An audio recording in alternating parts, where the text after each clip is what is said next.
Hi, and welcome to the Arts District podcast. I'm Lauren. And I'm Georgia. We couldn't work it out to get together this week for the podcast, so we're going to be filming two separate ones. And then Georgia's going to do some editing, and she's going to mash up the two and hopefully make it similar to what you're used to seeing. I'm not sure if she already has set her own intro or what's going to happen. But anyways, I've got some music news for you. And I've got some book reviews. Yeah, I'm not going to waste any time. Let's just get rolling. So, as I mentioned in last week's episode, I think, and the week before, when I was talking about how no artist has put out an album this year that's reached 1 million sales, well, somebody did it, and guess who it was? It was Taylor Swift. Her album 1989 has sold almost 1.3 million records in 1 week. Isn't that crazy? Like, in 1 week, Taylor Swift has the Midas touch, I swear. Everything she touches turns to gold. That's the single largest sales week for one album since 2002, which was when Eminem released The Eminem Show, and he pushed just over 1.3 million in a week. So it's been a while. It's been a while since we had 1 million sales in 1 week. Her video for Shake It Off, I just checked it online on YouTube, has almost 235 million views. Actually, I think it has over 235 million. And one of those was from me because I just watched it. I had heard the song, hear like snippets on the radio, and it was catchy. And it was one of those things that I really wanted not to like, but it's just, you can't not like it because it's so catchy. And how many times has Taylor Swift written a song about how people are always, ganging up on her and she's fighting back, I feel like that's been a theme for her in the past. Anyways, she's done it again. So, I mean, it's cool. 2014 wasn't the failure. It wasn't the failure year for the RIAA. So, if you didn't see that post I made earlier on Twitter about Taylor Swift reaching 1 million sales in a week, then I'm telling you now. So, yeah. Anyways, just wanted to mention that. So I want to talk about someone who's actually close friends with Taylor Swift. She has said, "Long before she was my friend in my head. I was listening to her while I wrote my first film, while I wrote the first season of Girls, while I wrote the second season of Girls, so she's definitely a soundtrack for many of my feelings." I'm talking about Lena Dunham and her book, Not That Kind of Girl. I'm not all the way through it, but I'm really enjoying it so far. I want to say that I have not been a diehard fan of Lena Dunham. I enjoyed the first season of Girls, but I haven't really followed it past there. I do think she's just an amazing woman, though. She's 28 now, and I think at 25 she started Girls, which she created it, she directs it, she stars in it, she writes it, and it's her own HBO series. So I think that's amazing in itself. And she's, again, like Lauren and I are always talking about women who are close in our age who are really inspiring, and Lena Dunham is definitely inspiring. I think there's a really great quote on the back, and it was part of the reason that I got really interested in the book. It's from Miranda July, who I've talked about before. She's a really inspiring artist and filmmaker, and she said about Not That Kind of Girl, "Very few women have become famous for being who they actually are, nuanced and imperfect. When honesty happens, it's usually couched in self-ridicule or self-help. Dunham doesn't apologize like that. She simply tells her story as if it might be interesting. Not That Kind of Girl is hilarious, artful, and strangely intimate. I read it shivering with recognition." Which I think really sums up the book. There's been so many times when I've thought I've been in similar situations, or I've felt that way too. So it's not like outright advice or anything like that. On the cover it says a young woman tells you what she's learned, but it's not really advice so much as it's stories from her life and sort of reflections. it's kind of in the same style as Tina Fey's Bossy Pants, if you've read that, or Mindy Kaling's Is Everybody Hanging Out Without Me, which are also two books by awesome women that I love. So I'm definitely really into this style of book.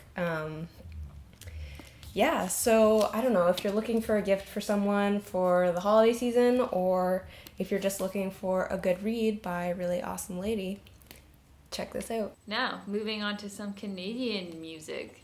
You guys know I like to talk about new Canadian music. So here we go with another one. I'm going to be talking about Mother Mother this week. They just released an album yesterday called Very Good Bad Things. Things? Very Good Bad Thing. Sorry, it's new. So Mother Mother has been around for quite a while. This is their 5th full length. And I've been listening to them since the beginning. My favorite Mother Mother album is probably Oh My Heart. I mean, there's so many great songs on it. Oh My Heart is great. Hayloft, Ghosting, Body of Years. You know, it's just that whole album. I loved it. It makes me feel very nostalgic when I listen to it. And they've remained pretty consistent over the years in terms of being kind of on the front lines for Canadian music and being very experimental with their recordings and constantly trying new things and very original and creative. And they're probably one of the most creative bands in Canada right now. Everything that they put out is super interesting to listen to. Yeah, so I just want to talk about this new album. It came out yesterday. It's got 10 tracks on it, and it was produced by Gavin Brown, who's really well known in Canada for his productions. He's worked with Metric. He's done a lot of cool things for Metric. One of my favorite Sarah Harmer albums was produced by him, and The Tragically Hip. So they've been with Last Gang Records for their first 4 albums, and they just recently signed with Universal Music Canada. So I think this is kind of a step in a new direction for them. I think they've kind of reached that point where maybe they've plateaued in terms of their reach, and signing to a major label will definitely put them in front of some new audiences. And this album is one of those albums that it's kind of unlike all their others in the sense that it's very radio friendly. It's a lot less experimental, which isn't necessarily a bad thing. It's not the classic Mother Mother sound that we're so used to hearing. I just noticed, especially in the song Get Out of the Way, which is the first song on the album, there's a lot less of those female harmonies that are usually, like, all Mother Mother songs are drenched in female harmonies, and this song in particular, it was very minimal, tasteful, but minimal. So if you're used to hearing Mother Mother a certain way, then this album might come as a bit of a surprise for you. It's a lot more accessible. It's one of those albums, I think, that if you've never listened to Mother Mother before, you'll probably hear this album and think that they're a new band. And then when you do your research and you find out that they've been around for a really long time, you might be kind of shocked. But yeah, it'll be interesting to see what this album does for their careers or career as a whole. Yeah, I got to see them a couple years ago in London when I was going to school there, and it was kind of neat because at that same time I was making music, and there had been an article in my college's newspaper, and there was a picture of me and the band that I was with at the time in a nice article, and then right beside it there was a picture and an article on Mother Mother, and I took the paper with me to the show, and they signed it at the end, and they just thought it was hilarious that we were both there on the same page, and like, oh, that's you, kind of thing. I wish I had it here with me in my new place, but it's unfortunately back in Aurelia, so I can't show you it. But yeah, just kind of a funny story I wanted to mention.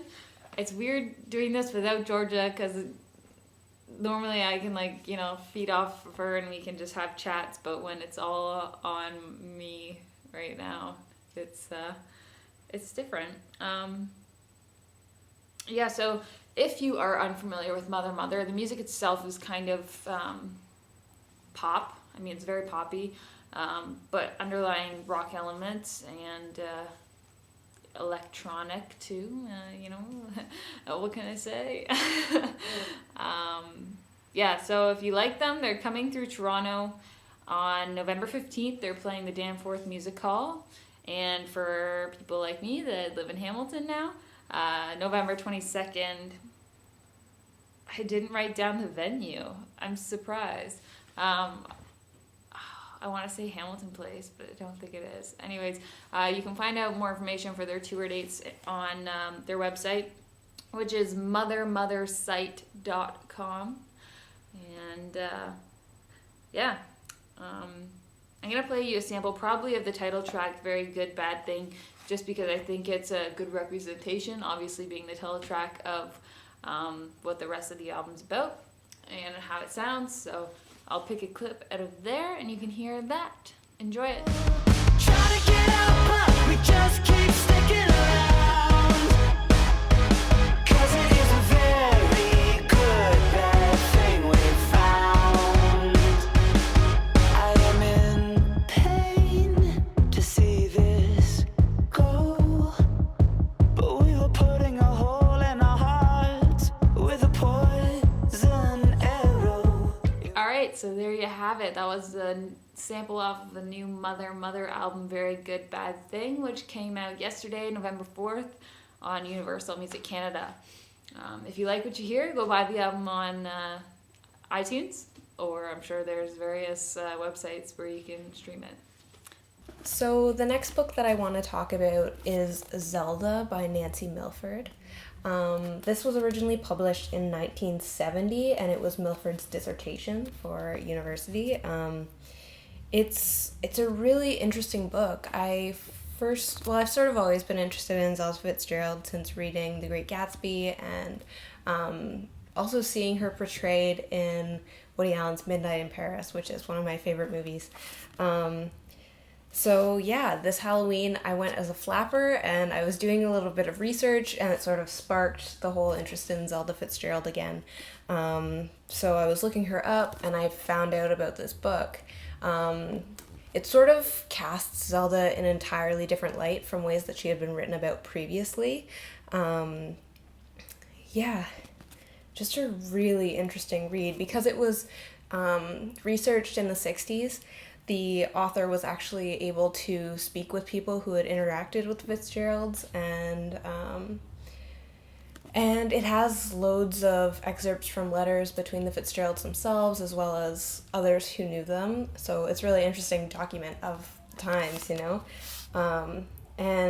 what a whirlwind of a life, obviously too short, but really interesting. So I'll read the back again. I know I should be better at summarizing, but I think it's really interesting. Zelda Sayre started out as a Southern beauty, became an international wonder, and died in a fire in a madhouse. With her husband, F. Scott Fitzgerald, she moved into a golden aura of excitement, romance, and promise, the epitome of the jazz age. They rode the crest of the era to its collapse and their own. As a result of years of exhaustive research, Nancy Milford brings alive the torment and elusive personality of Zelda and clarifies as never before her relationship with Scott Fitzgerald. Zelda traces the inner disintegration of a gifted, disparate woman, torn in the clash between her husband's career and her own talent. So, very interesting book. It really shows you the sort of strange relationship Scott and Zelda had. He was often using things from her diaries in his books, and even they had fights about the fact that she wrote a novel and used stuff from their marriage that he had been planning to write a novel about. So definitely strange interactions and between creative people. But yeah, I think she's incredible. It's pretty dense. The type is really small, and there's lots of excerpts from letters and stuff, so it's taking me a long time to get through, but I'm definitely really enjoying this, and it's so interesting to hear about that time from letters from that time, see what it's like to be normal in New York in 1920, you know? So, yeah, another great book to check out. All right, so that's all I had this week for the Arts District podcast. I'm not even sure what episode we're on. Is this episode 14? Jeez, the weeks just fly by. Keep an eye on our Facebook page and Twitter feed.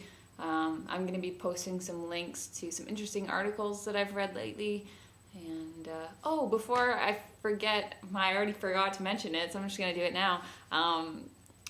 Apparently Prince was supposed to be doing this like surprise show in Toronto yesterday at Massey Hall, and a bunch of people got word of it through social media and were lined up outside of Massey Hall for hours in the cold and rain, you know, determined to get in there and see Prince. The idea was that tickets would only be available at the door and they'd be $10. So, I mean, come on, if you think you can see Prince for $10, of course you're going to wait in the cold and the rain. Apparently, though, it was just somebody put something out that, well, nothing was confirmed at all. It was just people reading into social media and assuming that there was a show going on because of little hints that weren't really hints. Anyways, when I was watching the news yesterday on my lunch, there was a ton of people in line, and they were for sure thinking that Prince was going to show up, and unfortunately Prince didn't show up. So there's been a lot of backlash today on social media and news. Prince's fans saying, you know, not cool, bud, not cool. So that's too bad. But anyways, I just wanted to mention that because it was kind of a funny story. But it would have been cool. Prince, you should come play Massey Hall for $10. More people should put on concerts for $10, like once a year. It would be nice. All right, so that's all I have for today, and I hope you enjoyed Georgia's segment as well. If she's coming on after me, I'm not sure. So I have one more book review today, and it is last but definitely not least. I actually pre-ordered this book. It only just came out. Again, in the same style of awesome smart women looking back on their experiences and reflecting on them and sharing cool stories. This is Amy Poehler's Yes Please. So I have to say that I've been a fan of Amy Poehler for a long time. I followed her on SNL. That was, when she was on, was probably the most I was watching SNL. I think it's kind of a golden age of SNL women with Amy Poehler, Tina Fey, Kristen Wiig, Maya Rudolph. So excellent. And then as Amy moved along, I followed her and watched Parks and Rec religiously. I'm so excited for it to come back, I think in January. So I was really looking forward to this book, and so far I am really enjoying it. Amy has really awesome stories and reflections, and